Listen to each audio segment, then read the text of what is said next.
Rachel Maddow, the author of Blowout. Now, Rachel, let me ask you this. Yeah.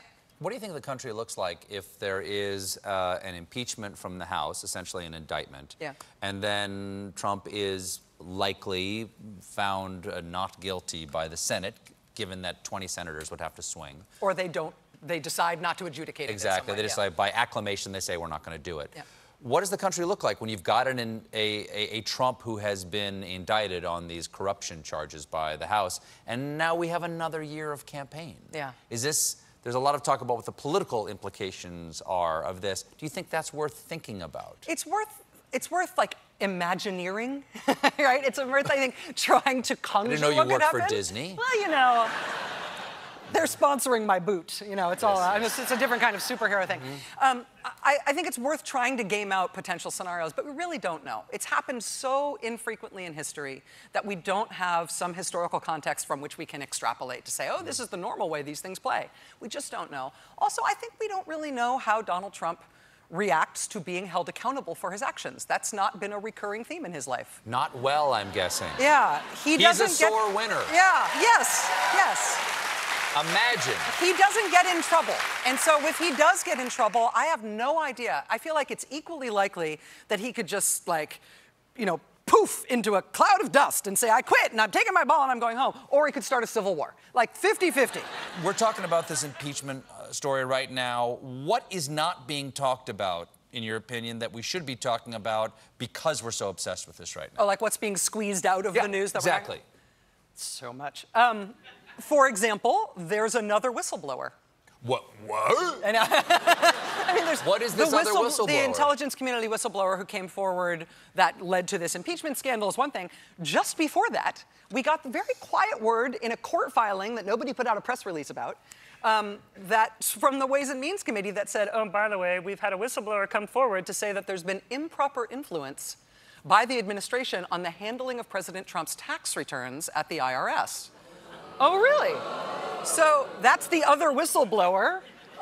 We don't know what's going to happen to that. But that is a whistle I would like to listen to. Yes. I hear that train coming. Yeah. It's coming around the bend. They are apparently trying to get legal clearance in the House to release that whistleblower complaint as well. And so that would be of interest. I understand that, and I didn't notice this before, but when it was pointed out to me by one of my producers, it makes sense, that you rarely play the president's statements or even talk about him specifically. You talk about the news surrounding the administration. You don't actually give him a lot of screen time. Yes. Why is that? Life is short. You might... you might at any time fall down and be on crutches for a whole summer. Would you have wanted to spend that summer watching clips of the president that you then have to explain thereafter? That wasn't really true. Yes. What I think he was implying was a conspiracy theory that's not true. And let me, I don't like to... Is it a Candyman situation where you say his name 3 times and he appears behind you in the mirror? I mean... I do think that there is something new about this president. All presidents have told a lie here or there. All presidents hate the press. All presidents try to spin you. That's always happened. But with this president, he very rarely says anything that is an accurate, factual conveyance of information. And so you can't ever responsibly play his statements without, you know, putting an asterisk on them, explaining it, and rebutting him. And that's just exhausting. I'd rather talk about the news than talk about him. The actual fact-checking is daunting. Yeah. So I just don't spend that much time I watch what he does intently, but I don't pay any attention to what he says. You know, I'm up against the Jimmys, okay, over on NBC and ABC, and people all go like, oh, you guys are in competition. Like, but we're all friends. We go out and do things together, honest to God. Yeah. You're up against Hannity and Chris Cuomo. Mm-hmm. Will the 3 of you ever go out to dinner together? Could that ever happen? And can I watch?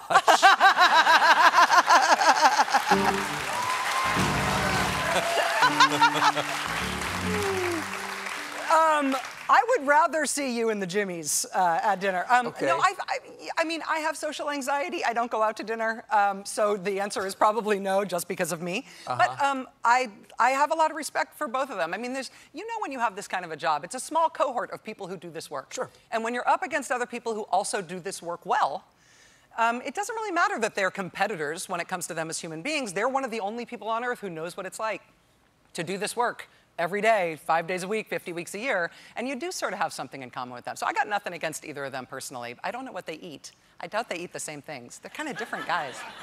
I don't know. Yes? You're much nicer than I am. You are much nicer. We have to take another break. Sorry about that. No But when we come back, we'll talk about Rachel's new book, Blowout, about the petroleum industry and Russia. Stick around.